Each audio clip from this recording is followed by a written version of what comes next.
और ये प्राण पीने के लिए आई हूँ, इसलिए आपने कंजूसाई करके बहुत ही कम तालियां बजाई। एक बार ढंग से तालियां बजाइए।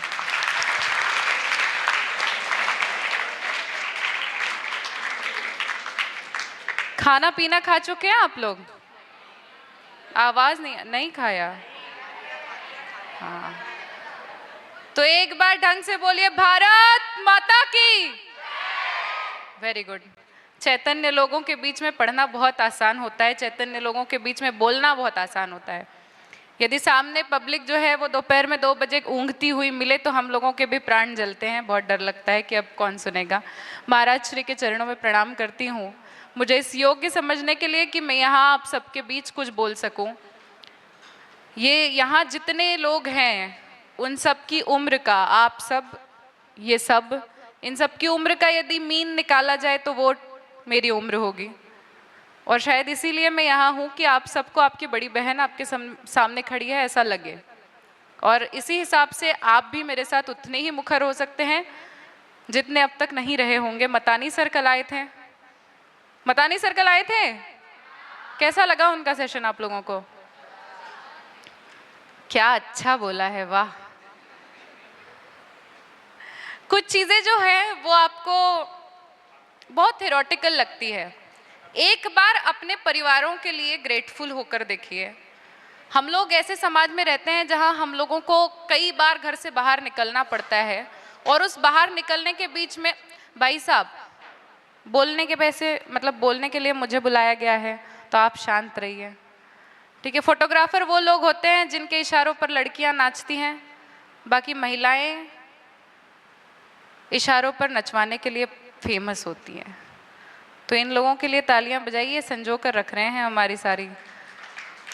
देखिए, आपको मुखर होना पड़ेगा। मैं जानती हूँ कि आपके बड़े यहाँ पर खड़े हैं, बैठे हैं, तो थोड़ी सी जो झिझक है उसको छोड़ दीजिए। ये सेशन फ्रेंडली होने वाला है, मैं इतनी ही हंसी मजाक करती रहूँगी। इसके बाद मेरे यदि कान खींचे जाए तो मैं उसके लिए तैयार हूँ। आपके नहीं खींचे जाएंगे, आपकी और की जो डांट है वो भी मैं ही खा के जाऊँगी, आप बिल्कुल चिंता मत कीजिए। तो एक बार इसलिए मैं आप सबको ग्रेटफुल होने के लिए बोल रही हूँ कि ये बहुत बड़ी बात है कि आपका समाज, आपका परिवार आपके लिए इस तरह के सेशंस रख रहा है जहाँ आप अपने मन की बातें खुलकर कह सके, जहाँ आपके डर बांटे जा सके। जब घर से निकलते हुए मम्मी या पापा बोलते हैं ना रात में 9 बजे के पहले आ जाना, उस समय हमको बहुत गुस्सा आता है, बहुत दुख होता है कि हमारे ऊपर क्यों ये रिस्ट्रिक्शंस लगाए जा रहे हैं। लेकिन मैं लगभग हर रोज़ यात्राएं कर रही हूँ।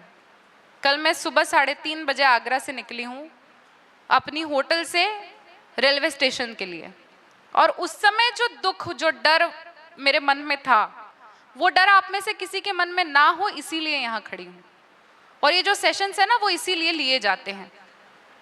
एक लड़की होने के नाते कई सारी चीज़ें, कई सारे जो चैलेंजेस है वो इन सब के जीवन में भी आए हैं, और इसीलिए ये जो सेशंस है ये रखे गए हैं। तो कुछ चीज़ें कहानियों के माध्यम से आपके मध्य रखूंगी, इसलिए क्योंकि कहानियाँ हम लोगों को सबसे ज़्यादा जल्दी समझ में आती है। सही है? इंफॉर्मेशन, नॉलेज, सब कुछ हमारे दिमाग में सबसे पहले कहानियों के माध्यम से ही डाला जाता है। तो पहली बात कि मैं ये नहीं जानती थी कि यहाँ पुरुष भी होंगे। बहुत बहुत धन्यवाद, आप लोग आए। जो ड्रम में भरे जा रहे हैं आप लोग आजकल, मेरी संवेदनाएं आपके साथ भी है। अगले 10 साल बाद इनके लिए अलग सेशन रखना पड़ेगा। कैसी हो हमारी बेटियां, कैसी हो महिलाएं। और ये सेशन इसीलिए रखा गया है कि आप लोग थोड़े हंसते खेलते हुए यहाँ से जाए, लेकिन नॉलेज भी लेके जाए। तो मैं अपना दायित्व भी समझती हूँ। वीरता के व्रत से विभूषित है वदन, विपत्ति विनाश व वृथाएं नहीं गाऊंगी। आपको रोना नहीं है, रोना बंद कर दीजिए। आप गार्गी मैत्री की परंपरा की लड़कियां हैं। हमारा इतिहास यदि एक बार आप खंगाल कर देखेंगे तो आपको बौद्धिक क्षमता भी दिखेगी और मानसिक क्षमता भी दिखेगी लड़कियों की। उनके हाथों में, तलवारों में भी दम दिखेगा, और उनके दिमाग में भी दम दिखेगा, उनकी वाणी में भी दम दिखेगा।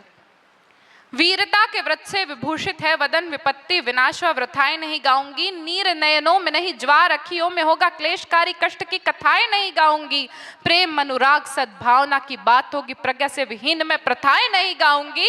अरे लक्ष्मीबाई पन्नाधाई पद्मिनी की वंश जाहूं, लक्ष्मीबाई पन्नाधाई पद्मिनी की वंश जाहूं। लड़के मरूंगी पर व्यथाएं नहीं गाऊंगी, लड़के मरूंगी पर व्यथाएं नहीं गाऊंगी। आपको भी बजानी है ताली। ऑडियंस कम होती है तो सबसे बड़ा फायदा हम लोगों को यही होता है कि हम देख पाते कौन कौन नहीं बजा रहा है। ठीक है, तो आपका काम यही है फिलहाल कुछ देर के लिए कि आपको ढंग से तालियां बजा के इस सेशन में ऊर्जा भरनी है। अब शक्ति की बात करने में आप सबके सामने आई हूँ। शक्ति, महिलाओं को हम लोग देवी स्वरूपा कहते हैं, शक्ति स्वरूपा कहते हैं। तो शक्ति के कई रूप है। यदि किसी ने दुर्गा सप्तशती कभी देखी होगी तो हम लोग पढ़ी होगी, कुछ मंत्रों कुछ श्लोकों के मध्य से गुजरे होंगे। तो शक्ति रूपेण संस्थिता के कई श्लोक है। या देवी सर्वभूतेषु बुद्धि रूपेण संस्थिता, नमस्तस्यै नमस्तस्यै नमस्तस्यै नमो नमः। या देवी सर्वभूतेषु निद्रा रूपेण संस्थिता, क्षुधा रूपेण संस्थिता, क्षमा रूपेण संस्थिता, श्रद्धा रूपेण संस्थिता। या रूप देवी सर्वभूतेषु धृति रूपेण संस्थिता, वृत्ति रूपेण संस्थिता, शक्ति रूपेण संस्थिता। तो हमारा आज का टॉपिक इन सब में है शक्ति रूपेण संस्थिता। शक्ति जो आपके बुद्धि की भी हो, आपकी वाचा की भी हो और आपके भुजदंडों की भी हो। मुझे लगता है कि भुजदंडों की शक्ति के लिए आप लोगों के सेशंस हुए हैं। आप लोगों ने थोड़ा बहुत लड़ना सीख लिया, सेल्फ डिफेंस सीखा या नहीं? हाँ, तो हाँ नहीं करना है यार, खा पी के बैठे हो, अब तो इसके बाद तो मुक्ति है आपको, तो अच्छे से इंटरेक्ट कीजिए। पहले जो मेरा टॉपिक है वो इमोशनल या मानसिक शक्ति को लेकर है। मैं इसलिए इस विषय पे ज़्यादा बोलना चाहती हूँ कि जिस क्षण हम डर जाते हैं ना, उसी क्षण हम हार जाते हैं। आप डरना बंद कर दीजिए, आपकी हार कभी नहीं होगी। और इन्हीं कारणों को लेके 2-3 कहानियां आप सबके समक्ष रखने वाली हूँ। ऐसी वीरांगनाओं की कहानियां जिन्होंने अपनी बुद्धि का परिचय दिया और उस परिचय ने हमारे लिए कुछ मानक सेट कर दिए, कुछ बेंचमार्क सेट कर दिए। समस्या ये है, हमको ये सत्र 2025 में इसीलिए लेने पड़ रहे हैं कि हमारे पास अहिल्याबाई होलकर, रानी पद्मावती, चेन्नम्मा, अहिल्याबाई होलकर और कनकलता बरुआ, इन लोगों जैसे ना हीरोइंस बची ही नहीं है। और ये मैं पूरे होशो हवास में कह रही हूँ। ये हीरोइंस यदि आज भी हमारे समाज में होती तो मोमिना जैसा केस कोलकाता में नहीं होता और निर्भया जैसा केस दिल्ली में नहीं होता। कई बार हम देखते हैं कि विधर्मियों के साथ हमारी बेटियां भाग जा रही है। क्यों भाग रही है? क्योंकि हमारे समाज ने वो निर्भीड़ता, वो निर्भीकता हमारे दिमाग से छीन ली। और इसलिए नहीं छीनी कि हमारे ऊपर प्रतिबद्धताएं लगाई जाए, इसलिए छीनी कि जो मुगल काल में हम सबके साथ, हम सबके बचाव के लिए लाई गई परंपराएं थी, वही हमारे पांव का रोड़ा बनती गई। मैं बता रही थी बुद्धि की शक्ति। आप जिस क्षण मानसिक तौर पे किसी बैटल को, किसी युद्ध को जीत जाते हैं ना, उस क्षण के बाद आपको कोई आवश्यकता नहीं होती किसी सपोर्ट की, किसी मदद की। अहिल्याबाई होलकर का नाम किस किस ने सुना है? कहाँ की रानी थी अहिल्याबाई जी? जोर से। इंदौर। प्रांत कौन सा था? उनके राज्य का नाम क्या था? मालवा। मारवाड़ नहीं, मालवा की रानी थी अहिल्याबाई। अरे यार ढंग से बात करो, कौन थी मालवा की रानी? राइट। तो अहिल्याबाई होलकर जी का इतिहास मैं आप सबके सामने बिल्कुल संक्षिप्त में बताऊंगी, एक कहानी बताऊंगी। अहिल्याबाई जी जो थी वो किसी राजवंश की कन्या नहीं थी। उनकी जो उनका पालन पोषण था, संगोपन था, वो किसी राजकुमारी की तरह बिल्कुल नहीं हुआ था। एक सामान्य घर की लड़की जिसको मल्हार राव होलकर जी ने अपने घर की बहू बनाई। और केवल बहू नहीं बनाई, ये जो महाराज श्री और आप सबके परिवार आपके लिए कर रहे हैं ना, आपकी तैयारी करवा ले रहे हैं आने वाले कल के लिए। अहिल्याबाई जी के जीवन में ये तैयारियां करवाई उनके ससुर मल्हारराव होळकर जी ने। उनको सिखाया गया, युद्ध सिखाया गया, राजनीति सिखाई गई, राजकारभार राजपाट कैसे करते हैं वो सिखाया गया। और इन सब के बाद उनको इस बात का शायद रियलाइजेशन तब हुआ होगा जब पूरे राज्य की जिम्मेदारी अहिल्याबाई जी पे अकेली पे आ गई। उनके पति खंडेराव गुजर गए, उनके ससुर मल्हारराव गुजर गए, और इसके बाद उनका पुत्र मालेराव वो भी गुजर गया। एक स्त्री जब अकेली होती है तो लोगों को लगता है कि उसका घर स्वामीहीन हो गया है, और उसी क्षण से ये पूरी दुनिया, ये पूरा समाज उसका फायदा उठाना चाहता है और उसके घर का फायदा उठाना चाहते हैं। यही मालवा के साथ हुआ। जिस समय सारे पुरुष, होलकर परिवार का हर दीप बुझ गया था, उस समय एक ही मशाल जल रही थी और उस मशाल का नाम था अहिल्याबाई होलकर। पेशवा परिवार के एक ऐसे व्यक्ति जिन्होंने इतिहास को कलंकित किया, रघुनाथराव पेशवे, क्षिप्रा नदी के उस तट पर आकर खड़े हो गए, पैगाम भेज दिया अहिल्याबाई जी को कि युद्ध करो या फिर आत्मसमर्पण कर दो, अपना मालवा हमको दे दो। एक ऑर्थोडॉक्स सोच के हिसाब से वो ये समझ रहे थे कि अहिल्या क्या लड़ पाएगी, एक लड़की है, एक कन्या है, एक महिला है। अहिल्याबाई जी ने एक पत्र लिखा। अब देखिए कि बुद्धि की ताकत क्या होती है। उनके पास अपना महिलाओं का दल था, सशस्त्र सैनिक थे, मालवा एक बड़ा साम्राज्य था, उनके पास लड़ने के लिए लोग नहीं थे ऐसा नहीं है, लेकिन बुद्धि का परिचायक इसी को कहा जाता है। उन्होंने एक पत्र लिखा रघुनाथराव पेशवा के लिए। प्रिय रघुनाथ जी, यदि इस युद्ध के मैदान में आपसे लड़कर मैं और मेरी वीरांगनाएं मर भी जाती हैं तो हम इतिहास में सदा सदा के लिए अमर हो जाएंगे, लेकिन यदि हमसे लड़कर रघुनाथराव पेशवा हार जाता है तो ना सिर्फ रघुनाथराव पेशवा और पेशवा खानदान का नाम मिट्टी में मिलेगा, लेकिन रघुनाथराव के नाम पर सदा के लिए बट्टा लग जाएगा। ये ताकत है बुद्धि की। ये ताकत आपको जगानी है। हर बार आपको हाथी, घोड़े, तोपें, बंदूकें नहीं होती, कई बार बुद्धि होती है जो आपको युद्ध जितवा देती है। उसी क्षण मल्हारराव ने, रघुनाथराव जी ने बात कही कि हम क्षमा मांगते हैं, ये राज्य आपका, आप सदा के लिए इनकी स्वामिनी है। अपने जीवन की स्वामिनी बनना सीखिए। किसी स्वामी की आवश्यकता जरूर है हमें। मैं महाराज जी अभी जैन समाज के ही एक कार्यक्रम से आगरा से लौट रही हूँ, और क्योंकि इस उम्र में हूँ जहाँ शादी की बातें ना बहुत नेचुरली लोग करने लगते हैं कि आप शादी कब करेंगे। मैं वो जो गृहस्थ थे, जो ऑर्गेनाइजर थे, उनको बता रही थी कि अभी तो कोई मेरा मन नहीं है, करियर पे, पढ़ाई लिखाई पे ध्यान रखना है और मेरा परिवार मेरे साथ है। तो उन्होंने एक बात मुझे कही जो मुझे लगा कि मेरे समझ में शायद अभी तक नहीं आई थी। उन्होंने कहा कि कई बार आपका परिवार आपकी खुशी के लिए कॉम्प्रोमाइजेस कर रहा होता है, ऐसा नहीं है कि वो साथ दे रहा है। तो वो जो त्याग, वो उन सपनों का त्याग आपके पेरेंट्स आपके लिए कर रहे हैं, आपका परिवार आपके लिए कर रहा है, उसको फलीभूत करना आपका कर्तव्य है। इसके बाद बुद्धि और इमोशंस, कहाँ कहाँ आपको इमोशंस कंट्रोल करने पड़ सकते हैं। आप अपने धर्म के लिए, अपने देश के लिए, अपने काम के लिए घर से बाहर निकलते हैं, यहाँ सब सुसंस्कृत सभ्य वेश में दिख रहे हैं मुझे, और मुझे बड़ा आनंद होता है जब भी इस तरह की महिलाएं मिलती हैं। पन्ना धाई का नाम सुना है? नहीं सुना? समस्या इस देश की यह है कि हमको इतिहास हमारी फिल्में बताती है।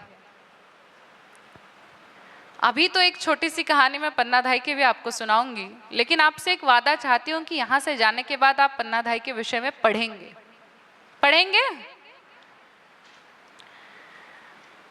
महाराणा संग्राम सिंह जी के, मेवाड़ राजवंश, महाराणा संग्राम सिंह, और उनके एक बहुत अच्छे सैनिक थे हरचंद हाकला। हरचंद हाकला इस देश के लिए, मेवाड़ राजवंश के लिए बलिदानित हुए, उनके लिए प्राण गवाए। उसके बाद उनकी जो बेटी थी पन्ना, वो पन्ना धाई माँ बनी कर्णावती जी के बेटे उदय सिंह जी की। और उदय सिंह जी के समय जो था राजवंश बड़ा परेशान था। कर्णावती जी ने जब उदय सिंह को जन्म दिया उसके बाद से ही तुरंत उनकी तबीयत खराब होने लगी, तो पन्ना को नियुक्त किया गया उनकी धाई बनाकर। और इसके बाद कर्णावती जी ने जो है सामूहिक जौहर कर लिया। तो पन्ना धाई का जो रिस्पॉन्सिबिलिटी थी, उनका जो काम था वो और बढ़ गया। तो पन्ना का अपना पुत्र था, उस पुत्र का नाम था चंदन, और मेवाड़ राजवंश का कुलदीपक उदय सिंह, इन दोनों को वो संभाल रही थी। और उस समय जो थे राणा विक्रमादित्य, उन्होंने मेवाड़ राजवंश संभाला था। लेकिन राणा बनवीर सिंह, मेवाड़ का फिर से एक कलंकित नाम, जिसने ये साम्राज्य हथियाने का प्रयास किया, राणा बनवीर सिंह ने अचानक हमला कर दिया, राणा विक्रमादित्य को मार दिया। और अब वो आने वाले थे छोटे से राणा उदय सिंह के पास, एक कक्ष रनिवास का, जनान खाने का, जहां पन्ना है, पन्ना का पुत्र चंदन है और राणा उदय सिंह है। और पन्ना ये जानती थी कि जिस समय बनवीर आएगा वो उदय सिंह को मार डालेगा, मेवाड़ राजवंश समाप्त हो जाएगा।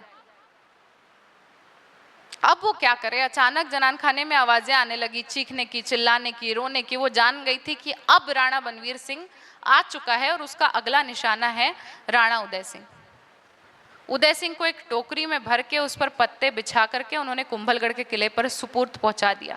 बिल्कुल जो अच्छे लोग थे, जो 2-4 लोग बचे थे जिन पे विश्वास था, उन विश्वास पात्र लोगों के साथ चुपचाप वो टोकरी रवाना कर दी गई और अपने कलेजे के टुकड़े को, अपने बेटे को राजवस्त्र पहना के उदय सिंह बनाकर उस शैया पर लिटा दिया। बनवीर सिंह वहां आया, पन्ना धाई वहां खड़ी थी और अपने बेटे चंदन के टुकड़े टुकड़े होते उस माँ ने देखे। उसे रोना रोकना पड़ा, उसको अपनी चीखे चिल्लाना सब कुछ रोकना पड़ा, केवल और केवल अपने बेटे, अपने राजवंश के लिए। कोई माँ अपने बेटे के टुकड़े होते देख रही है और वो शांत है, ये कितनी बड़ी बात है। और यदि पन्ना धाई ना होती तो ये जो विराट इतिहास हम लोगों ने देखा ना, जिस इतिहास के लिए आज हम लड़ रहे हैं, झगड़ रहे हैं, वो विराट इतिहास कभी बचता ही नहीं। हमारी बुद्धि, हमारा चातुर्य, हमारा वो कौशल जो किसी को दिखता नहीं है, वो सबसे बड़ा हथियार है, उसको तैयार रखिए। कई लोग आएंगे आपको बहलाने फुसलाने के लिए, कई मैसेजेस आएंगे, तुम तो गुलाबी सूट में बहुत सुंदर दिखती हो, आप चले कल गुलाबी सूट पहन के, ये मत कीजिए। बहुत विश्वास किया जा रहा है आप लोगों पर, हम लोगों पर, और इस विश्वास के साथ कुछ जिम्मेदारियां हमारे साथ जुड़ जाती है। ये विश्वास हमको हमारे कुलवंश का नाम बड़ा करने के लिए किया गया है, उस कुलवंश का नाम मिट्टी में मिलाने के लिए कतई नहीं। ये जो उम्र है ना, ये जो आयु है, उस समय आप सबके मन में ऐसी कई संवेदनाएं जागेंगी। मैं बड़ों के सामने थोड़ी ज्यादा मुखर होना चाहती हूँ, इसके लिए क्षमा भी मांग लेती हूँ पहले ही। हम उस परिवेश में हैं जहाँ अचानक हमारी जो भावनाएं हैं, हमारी जो प्राथमिकता है वो बदल गई है। पहले 20 साल 22 साल में बेटियों की शादियां हो जाया करती थी, अब हमको पढ़ना है, लिखना है, करियर बनाना है, और इसके लिए हमारे पेरेंट्स, हमारा परिवार, हमारा समाज सब हमारे साथ है। लेकिन कुछ शारीरिक अवस्थाएं इस समय ऐसी भी होंगी जो आपको प्रेम के लिए उत्तेजित करेंगी। इस मन पर जिस समय आपने विजय पा ली ना, मतलब एक लड़की बोले जा रही है लेकिन आप कप के साथ खेल सकते हैं, यही है मन पे विजय पाना। पकड़ तो मैं सबको लूंगी, ठीक है।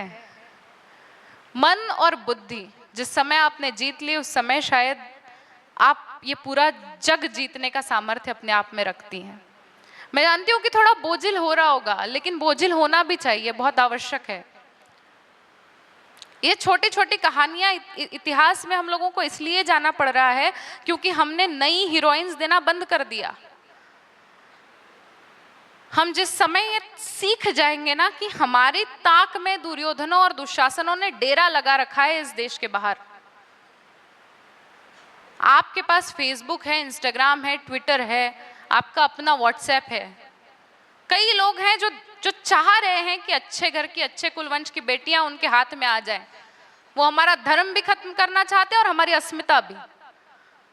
आप लोगों को तैयार रहना होगा और सबसे पहले मन को तैयार करना पड़ेगा। कई लड़कियों के आत्मचरित्र मैंने देखे जो इन सबसे बाहर निकली। सबसे बड़ी जो समस्या है, सबसे बड़ी जो लड़ाई है ना, वो शुरुआत में ही लड़नी है। आपको आपके मन से लड़नी है, किसी और से, किसी विधर्मी से नहीं लड़नी है। समझ रहे हैं सब लोग? एक और कहानी बताना चाह रही हूं, सुनेंगे या नहीं? बोर हो रहा है? सुनना है? हाड़ी रानी का नाम किस किसने सुना है? ना कोई मारवाड़ी नहीं है आप लोगों में? हाँ, तभी हाड़ी रानी का नाम किसी ने नहीं सुना। चलो, अब एक मतलब ये कहानी मुझे लगता है आप सबको बहुत अच्छी लगेगी और इतिहास की सबसे आवश्यक कहानियों में है ये कहानी। सलुम्बर है राजस्थान में। सलुम्बर का नाम सुना है किसी ने? एक आपका सेशन इतिहास पे भी करवाना पड़ेगा। सलुम्बर के सरदार रहे रतन सिंह चुंडावत। उनका विवाह हुआ हाड़ा राजपूतों की कन्या सलेह कंवर से। सलेह कंवर को हम लोग हाड़ी रानी नाम से जानते हैं क्योंकि हाड़ा राजपूतों की कन्या थी। अब ये परिवेश देखिए कि रतन सिंह चुंडावत की शादी हुई है सलेह कंवर से।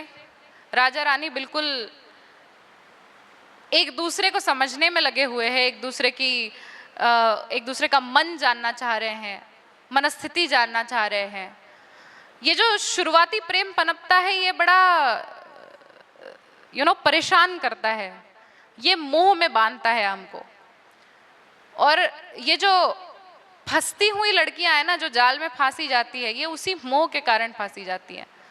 मन जानता तो है कि ये गलत है, लेकिन फिर भी तैयार नहीं होता मोह छोड़ने के लिए।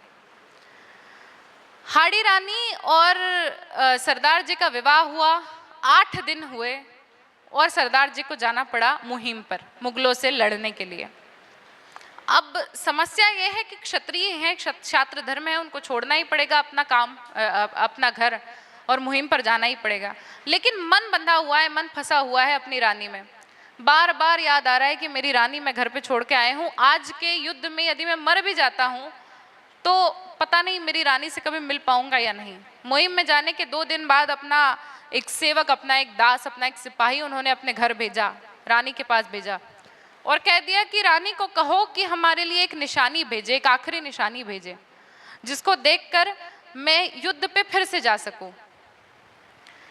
रानी के पास दूत आया, उसने कहा कि हमारे जो सरदार है रतन सिंह चुंडावत, वो कह रहे हैं कि रानी की हमें निशानी चाहिए, ऐसी निशानी जिसको देख के वो खुश रह सके, उनका जो प्रेम है वो जागृत रह सके।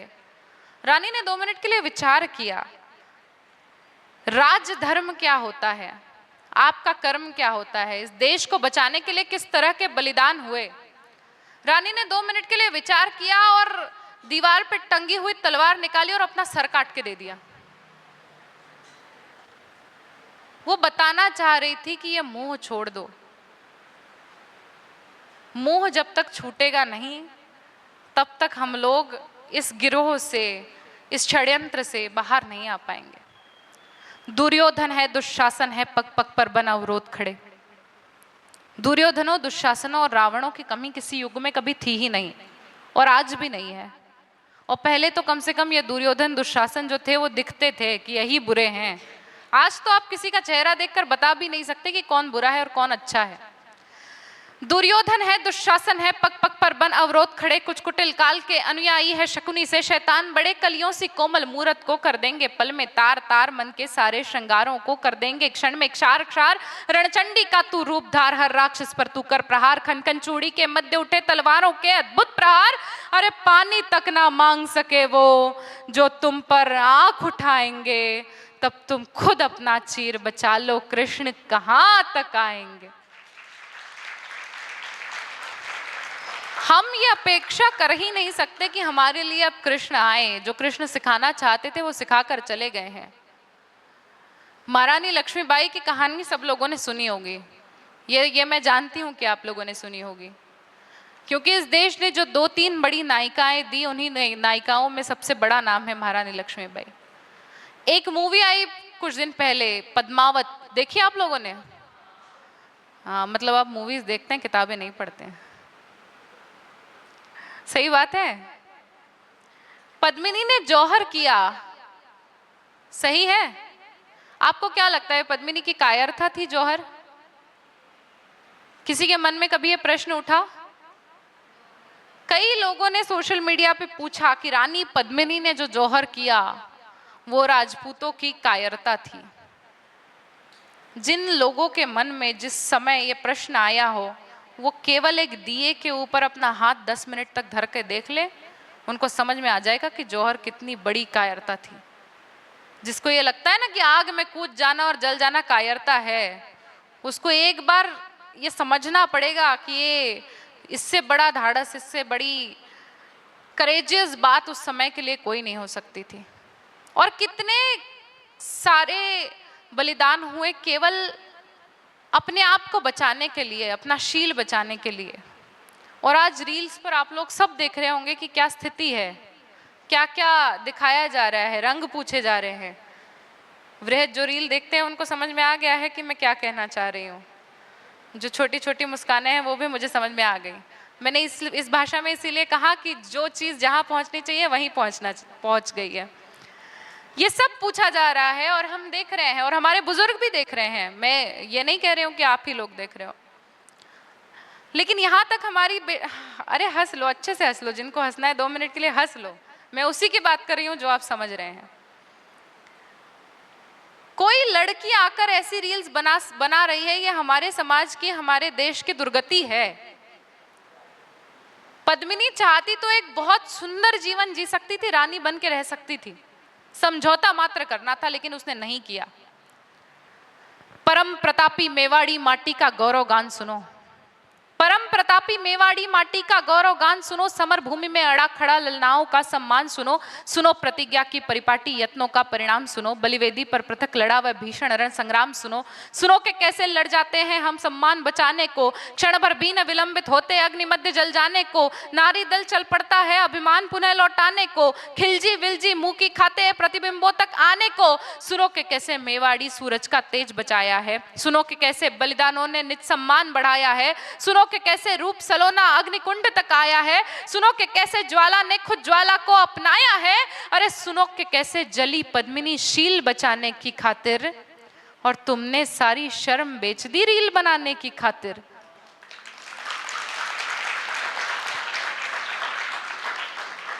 रील बनाइए, जरूर बनाइए, लेकिन रील बनाए तो गार्गी जैसी बुद्धि की बनाइए, गार्गी जैसे ज्ञान की बनाइए। रील बनाना है तो चेन्नम्मा जैसी शौर्य की बनाइए। रील बनाना है तो आनंदीबाई जोशी जैसी ज्ञान की बातें, अनुसंधान की बातें बताइए। ऐसी रील बनाकर आप केवल समाज को प्रदूषित कर रहे हैं। हम लोगों को लगता है कि 2-4 लाख व्यूज आ गए ना तो हम सेलिब्रिटी बन गए। मैं जानती हूं कि मैं थोड़ी विचित्र बात कह रही हूं, लेकिन मुझे कहा गया है कि मैं आप सबसे खुल के बात कर सकती हूं। हम कभी भी यदि हमारी प्रेरणा स्रोत रानी लक्ष्मीबाई का छायाचित्र देखेंगे तो हमारे मन में जो भाव होगा वो आदर का भाव होगा, और यदि हम सनी लियोन का चित्र देखेंगे तो हम हमारे परिवार के सामने उसको देखना भी अवॉइड करेंगे।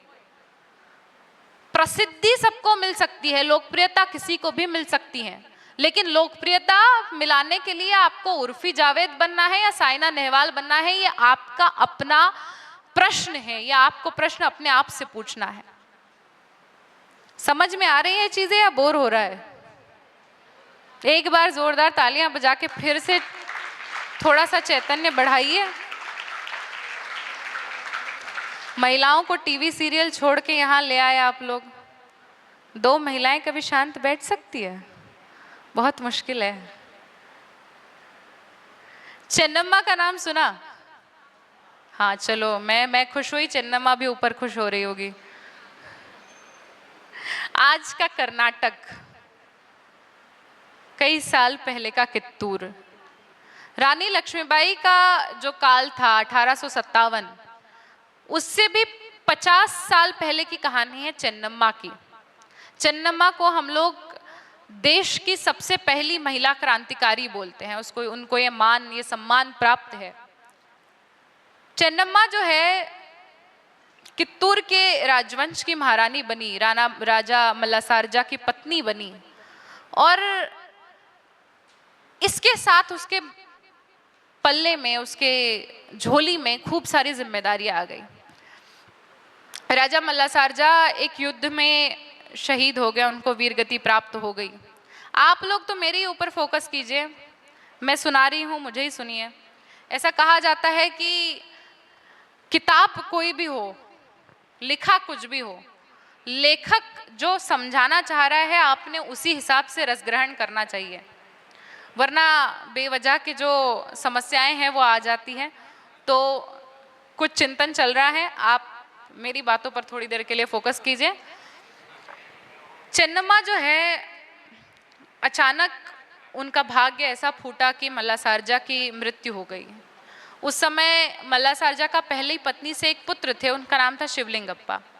अब जो कुछ उनको ठीक लगा उस समय, उन्होंने शिवलिंगप्पा को गद्दी पे बिठाया और खुद शासन करने लगी। मैं चाहती हूँ कि आप लोग सरवरना इस पे मत रखें, मुझे ऐसा लग रहा है कि मैं बहुत बोर कर रही हूँ। थोड़ा चैतन्य होकर बैठिए। कवि का गला फटे ना फटे, कलेजा जरूर फटता है, तो आप मेरा कलेजा आपकी जिम्मेदारी है, ठीक है। चेन्नम्मा ने शिवलिंगप्पा को अपना वारसदार बनाया, गद्दी पर बिठाया। उन्हें वो सिखाने लगी कि राज कैसे करना है, उन्हें युद्ध की शिक्षा देने लगी, उन्हें राजनीति की शिक्षा देने लगी, और अपने आप से वो राजपाट संभालने लगी। लेकिन मुगलों अंग्रेजों की हड़प नीति सबने सुनी होगी, सुनी है। हड़प नीति के तहत अंग्रेजों ने कह दिया कि हम शिवलिंगप्पा को मल्लासार्जा का वारसदार नहीं मानते, चेन्नम्मा आत्मसमर्पण करे और कित्तूर को हमारे हवाले कर दे। एक्चुअली कित्तूर इतनी बड़ी रियासत नहीं थी जिससे अंग्रेजों को फर्क पड़ता। कित्तूर के पास था बहुत बड़ा खजाना, बहुत सारी संपत्ति।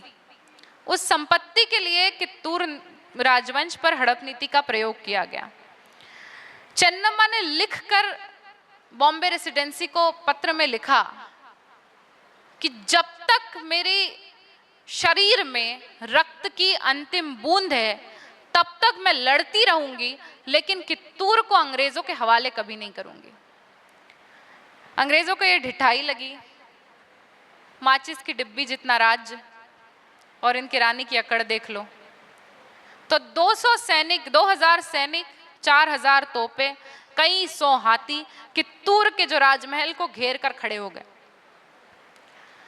चेन्नम्मा भी तैयार थी, मुट्ठी भर सेना थी चेन्नम्मा के पास। राज्य ही इतना छोटा था कि उसके साथ लड़ने का कोई सेंस नहीं बनता था। अंग्रेज बहुत ही खुश थे कि ये तो मतलब 2 मिनट का काम है, एक दिन में ये युद्ध खत्म हो जाएगा, चेन्नम्मा आत्मसमर्पण कर देगी या तो मर जाएगी, लेकिन राज्य तो हमारा और खजाना भी हमारा। चेन्नम्मा अपनी मुट्ठी भर सेना के साथ ऐसे लड़ी कि सर वॉल्टर इलियट को और उनके साथ एक और बड़े अंग्रेज सिपाही को अपने पास अपने बंदी बनाकर अंग्रेज जब तक नाक ना रगड़े तब तक उन्हें परेशान करके रखा। तो महिला जब अपनी पे आ जाती है ना, तो ड्रम में भर के मार भी सकती है।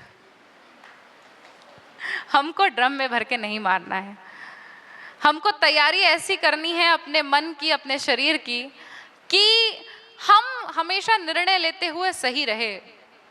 हमें पन्नाधाई इसीलिए बनना है कि इस देश के लिए, इस धर्म के लिए हम जो कुछ भी करें वो बिल्कुल सही हो। हमारे लालन पालन पर, हमारे पेरेंटिंग पे कभी प्रश्न ना खड़ा हो। सबसे पहला प्रश्न यही आता है, यही सिखाया है माता पिता ने। हमको बड़ा बुरा लगता है, लेकिन ये समय आए ही क्यों, ये प्रश्न पूछा ही क्यों जाए।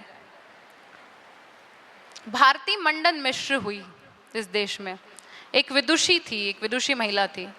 मंडन मिश्र इस देश के सबसे बड़े विद्वान थे उस समय, और उसी समय शंकराचार्य दक्षिण से निकले अपने सिद्धांत का पाठ पूरे देश को पढ़ाने के लिए। शास्त्रार्थ हुआ करते थे, प्रश्न पूछे जाते थे, कौन बड़ा विद्वान है ये जानने के लिए, कौन बनेगा करोड़पति। 7 करोड़ रुपए, 7 करोड़ रुपए के लिए नहीं पूछे जाते थे प्रश्न पूछे जाते थे विद्वत्ता को, महानता को सिद्ध करने के लिए। आदि शंकराचार्य जैसा बड़ा विद्वान उस समय भी कोई नहीं था, और मैं मानती हूं कि आदि शंकराचार्य जैसा विद्वान इस देश में पुनः हुआ भी नहीं। शंकर बैठे हैं, मंडन मिश्र बैठे हैं, भारती मंडन मिश्र केवल सुन रही हैं। मंडन मिश्र लगभग हार गए थे उस समय। भारती मंडन मिश्र ने उस शास्त्रार्थ में शिरकत की और उन्होंने पूछा आदि शंकराचार्य से, ये ढिठाई थी कि बताइए आप कामसूत्र के 4 अध्याय, और शांत हो गए आदि शंकराचार्य। कभी कभी आप अपने दायरे से जब बाहर निकलते हो तो तब आप शास्त्रार्थ भी जीत सकते हैं, और वो भी आदि शंकराचार्य जैसे बड़े व्यक्ति से।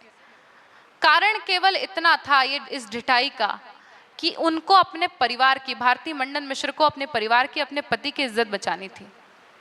आदि शंकराचार्य को वो भी सीखना पड़ा, एक ऐसे विद्वान को, एक ऐसे मुनि को, एक ऐसे ऋषि को जिसको लगता था कि मैं सब कुछ जानता हूं, अहम ब्रह्मास्मि। जब जब इस संसार में किसी के मन में अहम ब्रह्मास्मि वाला अहम आएगा ना, तब तब ब्रह्मा पुनः नीचे आएंगे और हमको दिखाएंगे कि हमारी औकात क्या है। ये मन में कभी ना आए कि मैंने कुछ पढ़ लिख लिया, मैंने बहुत बड़ी नौकरी कर ली तो परिवार की कोई आवश्यकता नहीं है मुझे, मैं क्यों रोटियां बनाऊं। वो देखते हो आप लोग, करण जौहर का कोई शो आता है, हाय हाय, भारती मंडन मिश्र किसी को नहीं पता थी, कॉफी विद करण सबको पता है ना। कॉफी विद करण के आने वाली हमारी जो महिला, मतलब मुझे लगता है कि हमारी हीरोइंस की परिभाषा कितनी बुरी है। हमारी हीरोइन अनन्या पांडे है, जिसमें टैलेंट क्या है, वो अपनी जीभ नाक को लगा सकती है। ये जो लड़कियां आती हैं ये बताती हैं कि मुझे जी रोटी बनाना तो नहीं आता, हमको जी खाना बनाना तो नहीं आता, मैं तो पानी उबाल लेती हूँ, मैं तो मैगी बना लेती हूँ। ये देश जिस परंपरा पर खड़ा है उस परंपरा का नाम है परिवार। मुझे बहुत आनंद हुआ जब गुरुजी ने मुझे इस संकल्पना के विषय में बताया। हम परिवार जोड़ने का काम कर रहे हैं। इस देश की आधारशिला परिवार है, और उन परिवारों का, उस छप्पर का जो आधार स्तंभ है वो महिलाएं हैं, वो स्त्रियां हैं। जिस समय महिलाएं पथभ्रष्ट हो जाएंगी ना, यह समाज कहीं नहीं रहेगा, भारत कहीं नहीं रहेगा। चीर बचाना, नीर बचाना, निज आंचल का क्षीर बचाना। क्षीर का अर्थ पता है किसी को? दूध। कौन बोल रहा है? तो ढंग से बोलो यार, पूरे कॉन्फिडेंस के साथ। किसने बोला? सही है, क्षीर का तात्पर्य होता है दूध। चीर बचाना, नीर बचाना, निज आंचल का क्षीर बचाना। हमारे जो हीरोज हुए ना, महाराणा सांगा, महाराणा प्रताप, छत्रपति शिवाजी, छत्रपति संभाजी, भगत सिंह, सुखदेव, राजगुरु, चंद्रशेखर आजाद, स्वामी विवेकानंद, ये लोग सेरेलैक के डब्बे घोलकर वीर नहीं बने हैं। ये वीरता उन शेरनियों के वक्ष के दूध से आई है। ये हमारी जिम्मेदारी है कि हम हमारे परिवारों को ना छोड़े। हमको लगता है कि 4 किताबें हमने जो ज्यादा पढ़ ली है ना, वो 4 किताबें हमको हमारी जिम्मेदारियों से अलग कर रही है। ये हमारा चुनाव था कि हमको ब्रेड एंड बटर अर्न करना है। ये हमारा चुनाव है कि हमको हमारे पैरों पर खड़ा रहना है। लेकिन इसका तात्पर्य ये कतई नहीं होता कि हम हमारे परिवारों से विलग हो जाए। हमारी आइडल, हमारी प्रेरणा स्रोत टीवी सीरियल्स की या वेब सीरीज की वो तथाकथित मॉडर्न महिला नहीं है जिसके एक हाथ में वाइन का ग्लास झूल रहा है, दूसरे हाथ में सिगरेट है, जुबान पर गालियां है। हमारी आइडल, हमारी प्रेरणा स्रोत ये महिलाएं हैं जिन्होंने हमें मोह माया त्यागना सिखाया। और हमारी आइडल, हमारी प्रेरणा स्रोत ये महिलाएं भी जो है, जो हमारे यहाँ व्यवस्था में लगी हुई है, उनके सर पर आंचल है, उन्होंने साड़ी का परिधान कर रखा है और आपके लिए, हमारे लिए वो दिन रात अपने जीवन को हवन कर रही है। एक बार जोरदार तालियां उनके लिए भी बजाइए। गलती से भी हमारी आइडल वो लड़की नहीं होनी चाहिए जिसके हाथ में वाइन का ग्लास झूल रहा है, जिसके जबान पर गालियां है। चीर बचाना, नीर बचाना, निज आंचल का क्षीर बचाना, विपदाओं में धीर बचाना, सुनो सखी तुम पीर बचाना। पीर का अर्थ होता है दर्द, दुख। पीर भी बचानी पड़ेगी, दुख होना चाहिए, आपके आंख में एक आंसू बचना चाहिए। हमारे माता पिता है, हम जिससे ब्याह रहे हैं उसके माता पिता हमारी जिम्मेदारी भी है, उनके लिए भी हमको काम करना है, क्योंकि हमारे घर में भी कोई लड़की आएगी ब्याह के और हमारे माता पिता को भी उसी ने संभालना है। मैं जानती हूँ कि आपकी उम्र के होते हुए ये जो बात मैं कह रही हूँ शायद आपको अच्छी ना लगे, शायद कड़वी लगे, लेकिन इस समाज को बचाना है तो हमको ये करना ही है। चीर बचाना, नीर बचाना, निज आंचल का क्षीर बचाना, विपदाओं में धीर बचाना, सुनो सखी तुम पीर बचाना। चूड़ी की खनखन बचने दो, चूड़ी की खनखन बचने दो, पायल की छम छम बचने दो, दर ओढ़ी आंगन बचने दो, हाथों में कंगन बचने दो। जब तक व्रत उपवास बचा लो, ममता का आभास बचा लो, परंपरा का मान बचा लो, संस्कृत का सम्मान बचा लो, लड़ो मगर अभिमान बचा लो, गर्वित गौरव गान बचा लो, सनातनी सामान बचा लो, जगत गुरु की शान बचा लो, श्रद्धा शौर्य गुमान बचा लो, धैर्य धारणा ध्यान बचा लो, और आसमान की सैर करो तुम, लेकिन हिंदुस्तान बचा लो, लेकिन हिंदुस्तान बचा लो। ये जो हिंदुस्तान है, ये जो देश है, ये हम ही को बचाना है, ये हमारी ही जिम्मेदारी है। तो मुझे लगता है कि ज्ञान की बातें मैंने वैसे बहुत कर ली है। एक चीज, एक बात मैं यहाँ अधोरेखित करना चाहती हूँ, 1 मिनट दीजिएगा मुझे।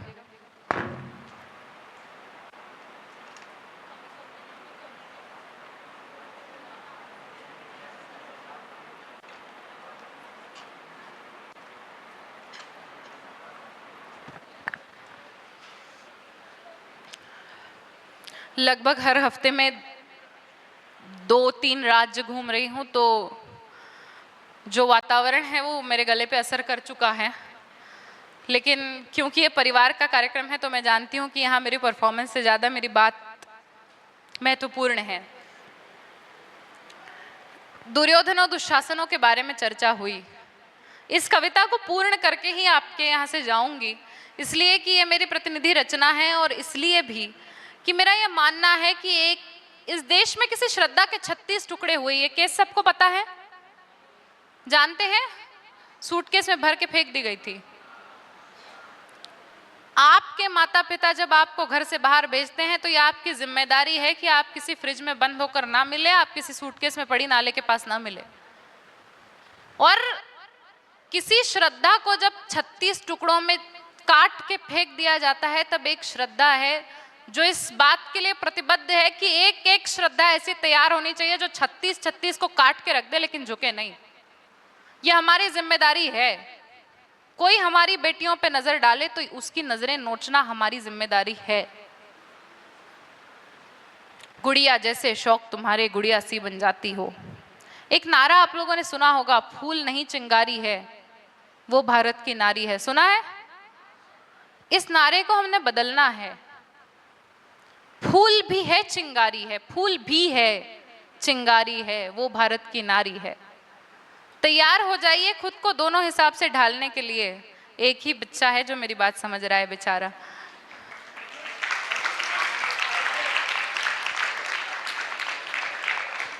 हंसता खेलता माहौल मुझे वास्तव में बहुत अच्छा लग रहा है। गुड़िया जैसे शौक तुम्हारे, गुड़िया सी बन जाती हो। हमने बचपन से गुड़िया खेली है, हमें तलवार चलाना सिखाया नहीं है किसी ने, हमें सेल्फ डिफेंस नहीं सिखाया। चक्कू चलाना सिखाया, सब्जियां काटना सिखाया, लेकिन कोई हमको काट के रख दे तो उसका उत्तर कैसे देना है ये हमें नहीं सिखाया गया। ये जो आपके महाराज आपके लिए कर रहे हैं ना, ये बहुत बड़ा एहसान है आप सब पे। चक्कू भी चलाने हैं, घर में सब्जियां भी काटनी है, लेकिन यदि कोई आंख उठाकर देखे तो उसकी आंखें भी नोचनी ही है। गुड़िया जैसे शौक तुम्हारे, गुड़िया सी बन जाती हो। वीर प्रसूता होकर भी पल पल क्यों नीर बहाती हो। अरे शक्ति स्वरूपा हो तुम तो, जगदम्बा की अवतारी हो। क्या दुर्योधन क्या दुशासन, तुम स्वयं काल पर भारी हो। मत रोको तुम अभिलाषा को, है श्रृंगारों पर रोक नहीं। तुम कलिका हो इस उपवन की, सो कोमलता पर टोक नहीं। मगर वर्जना क्यों करती हो ढालों से तलवारों से। एक बार बस लगन लगा लो मृत्यु नचाती धारों से। चूड़ा चोली चुनरी बिन श्रृंगार पूर्ण नहीं होता, मगर बताओ तलवार बिना क्या रूप पूर्ण नहीं नहीं होता, हर रक्त बीज को रणचंडी का रक्तिम रूप दिखाएंगे, तब तुम खुद अपना चीर बचा लो, कृष्ण कहां तक आएंगे।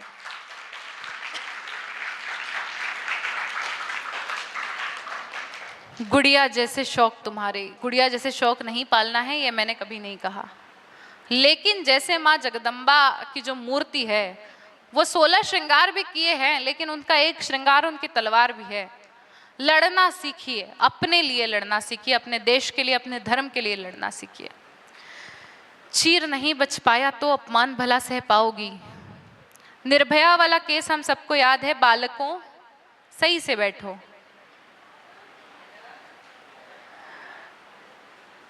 चीर नहीं बच पाया तो अपमान भला सह पाओगी।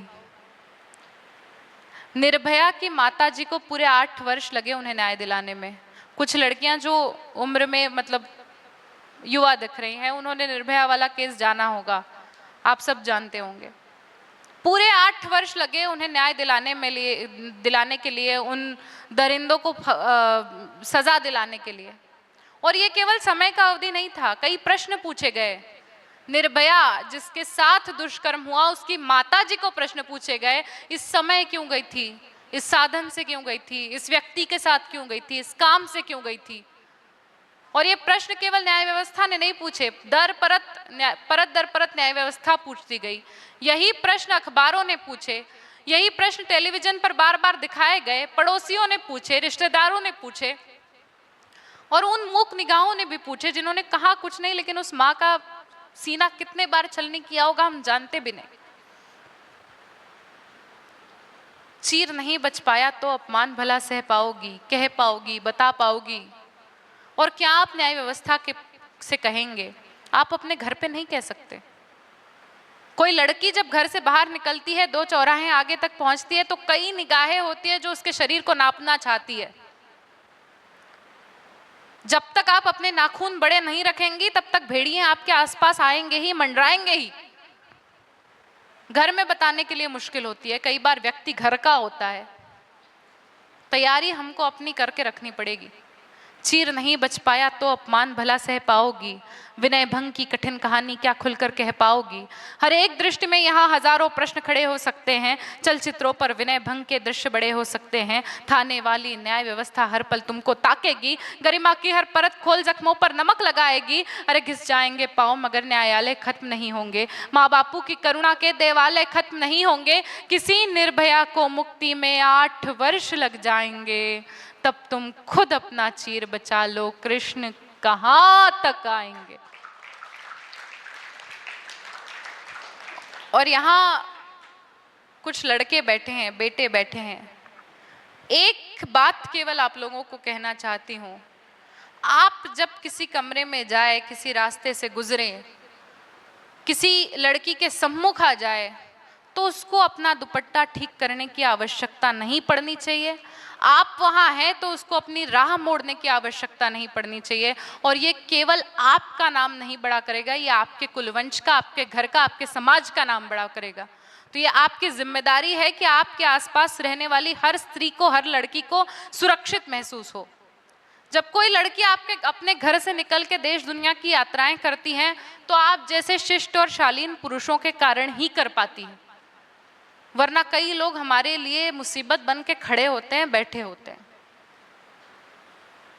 बहुत भाषण मैंने दे दिया है।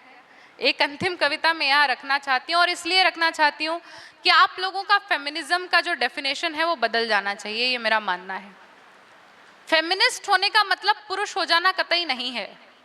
सबसे बड़ी समस्या इस देश में ये हुई कि हमारे देश की सबसे बड़ी वीरांगना, सबसे बड़ी हीरोइन महारानी लक्ष्मीबाई को जब उपमा देने की बात आई तो हमने उसको मर्दानी कह दिया। किसी महिला की वीरता को बताने के लिए, उल्लेखित करने के लिए, रेखांकित करने के लिए, एम्फसाइज करने के लिए आपको पुरुष शब्द का इस्तेमाल करने की आवश्यकता है। एक बहुत ही कॉमन फ्रेज है, जो पुरुष कमजोर दिखाई देते हैं उनको कहा जाता है चूड़ियां पहन लो। कहते हैं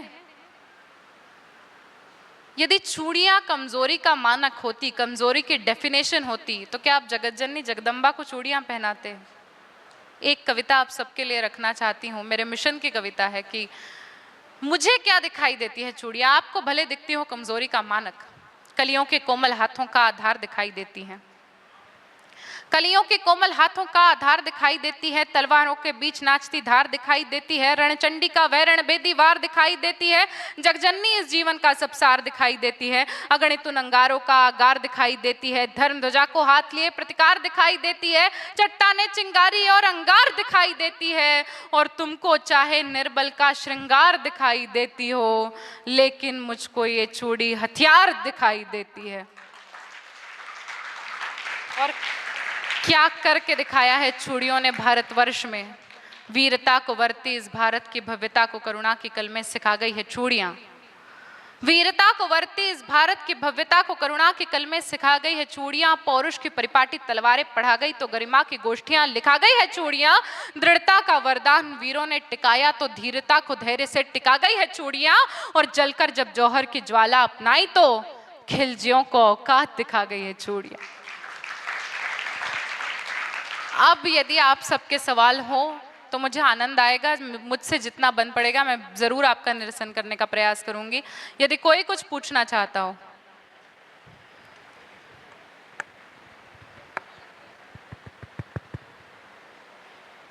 कोई नहीं है? किसी के पास कोई प्रश्न नहीं है? बड़े सुलझे हुए व्यवस्थित लोग हैं आप। माइक है एक्स्ट्रा हमारे पास? हाँ, मिल गया मिल गया। जौहर मतलब क्या होता है? जौहर, ओ माय गॉड, बैठिए। राजस्थान और स्पेसिफिकली मेवाड़ राजवंश की परंपरा रही, जब भी कोई राजा आक्रमण कर रहा है आप पे और आपके घर के सारे पुरुष, आपके राजवंश के सारे पुरुष मर गए, बलिदान हो गए, तो आप पर मतलब महिलाओं पर अधिकार जो होता था वो शत्रु का होता था। मतलब खिलजी ने जब राणा रावल रतन सिंह पर आक्रमण किया और राणा रावल रतन सिंह की सेना और राणा साहब दोनों मर गए, तो पद्मिनी पर अधिकार जो था वो खिलजी का था। तो मेवाड़ राजवंश की महिलाओं ने यह तय किया कि शत्रु के हाथों में लगने से अच्छा, शत्रु का आधिपत्य होगा, मतलब शत्रु को का आपके आबरू पर, आपके शरीर पर भी आधिपत्य होगा, तो उससे बचने के लिए अग्नि का बहुत बड़ा कुंड बनाया जाता था और उसमें महिलाएं अपने आप को ढकेल दिया करती थी, खुद कूद जाया करती थी, अपने आप का अपना जीवन खत्म कर दिया करती थी, केवल अपनी लाज बचाने के लिए। नहीं, सती नहीं। सती परंपरा, यदि आपके पति गुजर गए, किसी का पति गुजर गया है, तो उसके साथ वो जो महिला थी वो भी, सामान्य घर की महिलाएं भी, वो मर जाया करती थी। ये सती परंपरा है। चिता के साथ जौहर के लिए विशेष रूप से कुंड बनाया जाता था, उस कुंड में कूद जाया करती थी रानियां। और कुछ बताइए, झिझकिए मत, मैं आपकी बड़ी बहन की तरह हूं, मेरी भी बौद्धिक क्षमताएं बहुत ज्यादा बड़ी नहीं है।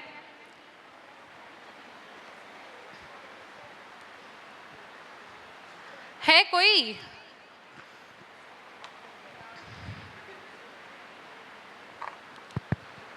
हो गया? नहीं है किसी के पास प्रश्न, या खत्म करना चाहते हैं सब? डन?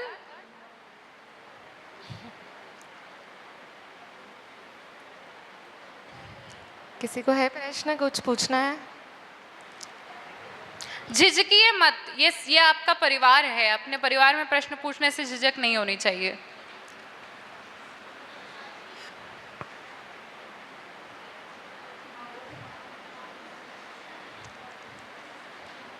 हो गया? नहीं पूछना है किसी को कुछ? ये मुक्ति चाहते हैं मुझसे, तो फिर पूछो। हाँ, सब समझदार है, पढ़ी लिखी कन्याएं हैं।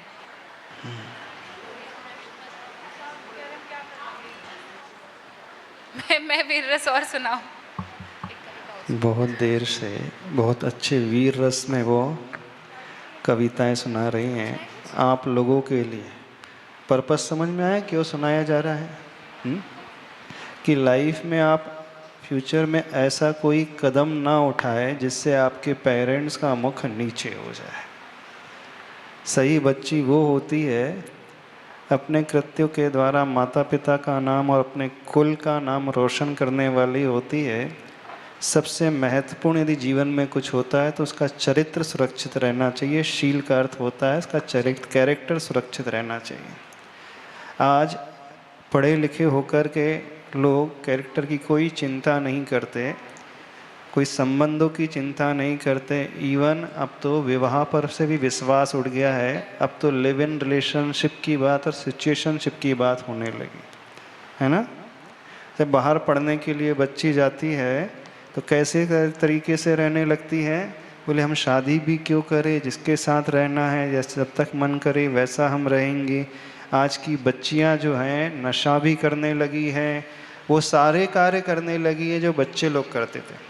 उन्होंने कहा था ना, एक हाथ में सिगरेट है, एक हाथ में वाइन की ग्लास है, और क्या क्या होता है। तो ऐसे कार्य आप लोगों को नहीं करना है। यहाँ तो आप लोग कह देते हो, लेकिन जब पढ़ने के लिए बाहर जाते हो तो वहाँ का एनवायरनमेंट इस प्रकार का हो जाता है कि आप लोग भी उसी में रमने लगते हो।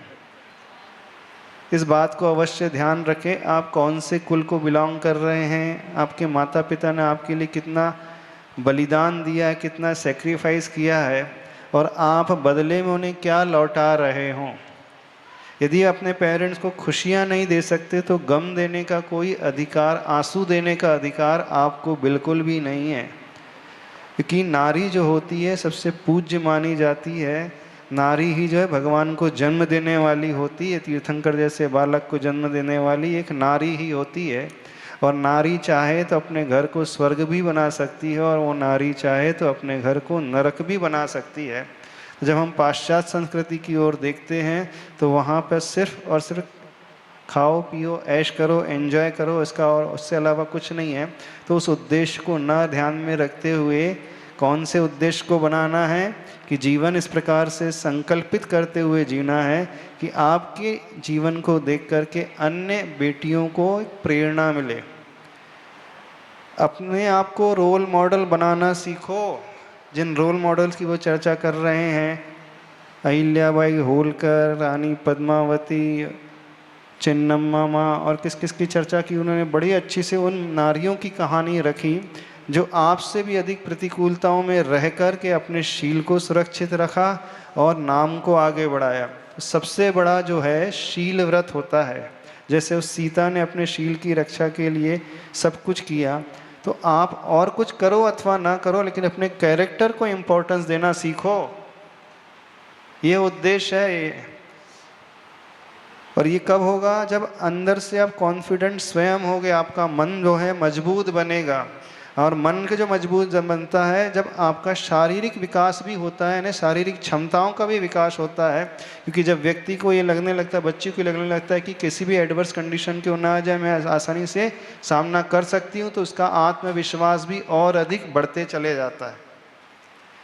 कुल मिलाकर के जीवन में घबराना नहीं, डरना नहीं, चाहे परिस्थिति कैसी भी आ जाए, अंदर से इस प्रकार की भावना रखना कि हम कठिन से कठिन परिस्थितियों का सामना कर पाएंगे। यदि विचार आपका बना रहा तो आपको कोई ना कोई समाधान जीवन में मिल जाएगा, और ये विचार आपके मन में नहीं है तो आप पहले से ही हार मान जाओगे। बहुत अच्छे से उन्होंने अपनी बातों को रखा, और एक वीर रस की कवित्री है ऐसा लगता है। हाँ, जिस तरीके से वो अपनी कविताएं कह रही थी, लग तो रहा था बहुत अनुभवी है, पर एज को देखकर नहीं लगता इतना अनुभव है। बहुत अच्छा।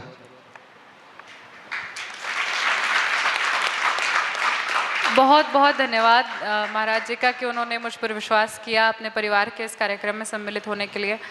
आप सबका बहुत बहुत धन्यवाद, आपने मुझे बहुत अच्छे से सुन लिया।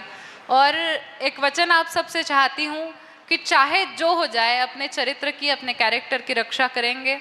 और यदि कोई भी कभी भी कोई मैसेज इंस्टाग्राम पे, फेसबुक पे, व्हाट्सएप पे आता है, कोई व्यक्ति आता है, तो अपने आप को पूकी बाबा का वो डायलॉग याद करवाना, कोई तुमसे प्यार क्यों करेगा। ठीक है, चलिए बहुत बहुत धन्यवाद, बहुत बहुत आभार। कौन सा डायलॉग बोल दिया?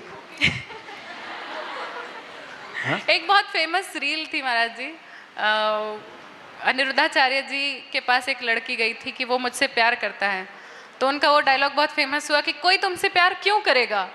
याद रखना कि कोई विधर्मी आपसे प्यार नहीं करेगा, वो आपको झांसा देने के लिए आया है।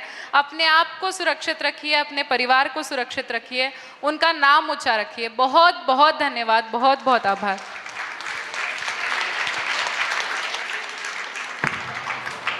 बहुत सुंदर मैम, बहुत ही सुंदर। आज हमारे जो वर्कशॉप का नाम है वीर वीरांगना, उसकी सही सांगता हुई है ऐसा मुझे लगता है। एक कहानी और कविता भी कितना सुंदर मैसेज दे सकती है, आज यहाँ पे हमें श्रद्धा मैम ने सिखाया है। इतिहास कितना सुंदर तरीके से प्रेजेंट किया और हमें कहानी में ये बताया कि शील बचाना कितना इम्पोर्टेंट हम सब के लिए होता है। तो आज श्रद्धा मैम का बहुत धन्यवाद यहाँ आने के लिए, और अपनी कविता के माध्यम से, अपनी कहानी के माध्यम से हमें एक बार और उस इतिहास की याद दिलाने के लिए यहाँ से मैं धन्यवाद मैम का करती हूँ। और हमारे तरफ से एक छोटी सी भेंट आपके लिए है, तो आप उसका स्वीकार करें।